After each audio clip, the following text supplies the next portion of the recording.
we get started, I would just like to clarify that this S on my shirt is for Supergirl and not Superman because Supergirl is better, and also it's not an S. Hi there everyone, my name's Miranda and today I'm here to do another Top 5 Wednesday video for you all, and this week's topic is the first topic of September, and it is your top 5 fictional cities. I've read my fair share of fictional cities in my time as a reader, and I have now picked out 5 books for you that you can't see because they're off camera, so I don't know why. I'm gesturing. I'll stop now.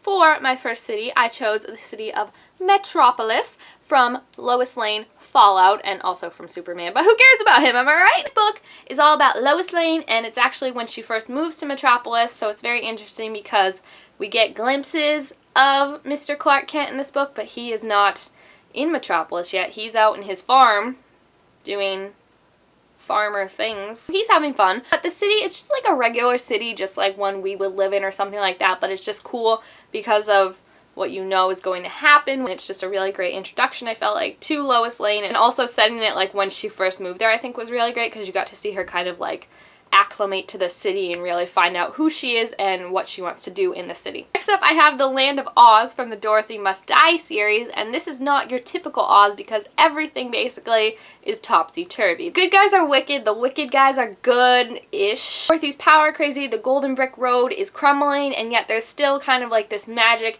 and this intrigue to Oz where we're supposed to like see what it once was, the thing we're familiar with from The Wizard of Oz, and how different it is now. And I just think the author did such a great job of creating like a really new world while still making it feel familiar to us, because she's basically taking this thing that a lot of people cherish and hold as being like, oh my gosh, it's amazing, it's so beautiful, and she made it so it's twisted and it's dark, but it still has like this allure of goodness, and you can see where things once were pretty and now they're like destroyed, and it's just really captivating, I feel like, and so far I'm really intrigued in the world, and everything we learn about it is just so amazing, how she brings in elements that we know and we think we know, but twist them in a way to make it different. I definitely love Oz, even though I would never in a million years want to visit this Oz. Thank you very much. Except I have 2 parts to this city, because first we have Auradon, and then we have the Isle of the Lost from the book The Isle of the Lost by Melissa Dale Cruz, which is a prequel to Disney movie The Descendants.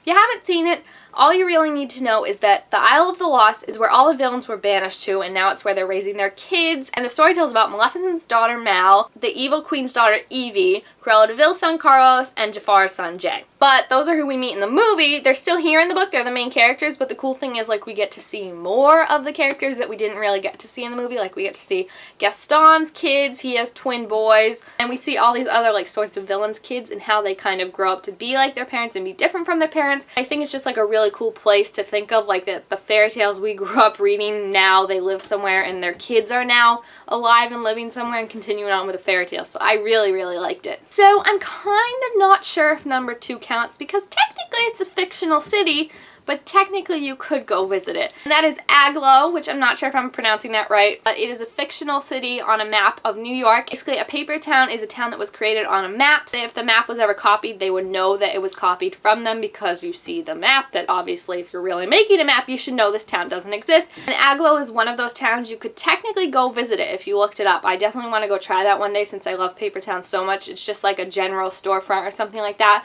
but technically, it's a fictional city because it doesn't really exist. It was put on a map as a fictional city, so that's why it counts. And I just love that it's actually like a real city kind of, and that like these are things we could go and visit even though they're not real. It's definitely weird to describe, but like if you've read this book, I think you get what I'm saying. Also, if anyone wants to donate to my Algoe road trip, please feel free to donate at www.gofundme to go to a fictional city because my parents say I'm crazy.com. Thanks! Last but not least, we have what I guess it's technically not considered a city, but it's definitely my favorite fictional place you could have, and that is Hogwarts / Hogsmeade from the Harry Potter series. I love this world so much, and I will never, ever stop being in love with it because it's so beautifully crafted the way it is, and yet it still feels very real. It really feels like if I was a wizard, I wish, right? And I was going to school, it's just cool that like they have these villages that you can go to and take field trips on, and then you have Hogwarts, which has the grounds